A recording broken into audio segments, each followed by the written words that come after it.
প্রশ্ন, হীরা বা দামি পাথরের ক্ষেত্রে কি যাকাত দিতে হবে? আপনি যদি হীরা আর অন্যান্য দামি পাথরের কথা বলেন, মুক্তা, নীলা, গোমেদ, এ ব্যাপারে বিশেষজ্ঞগণ সবাই একমত যে এইসব পাথরের উপর যাকাত দিতে হবে না, হীরার উপরেও না।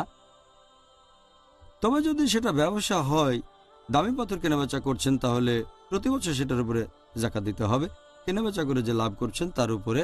কিন্তু যদি ব্যবহার করা হয় গহনা হিসেবে, তখন সেটার উপরে আপনার কোনো যাকাত দিতে হবে না। তবে যদি গহনা মিক্সার করা থাকে, স্বর্ণ আর হীরা একসাথে, তাহলে স্বর্ণ যদি নিসাব লেভেলের উপরে থাকে যাকাত দিতে হবে তখন আপনাকে। তবে অন্যান্য পাথরের উপরে আপনাকে যাকাত দিতে হবে না।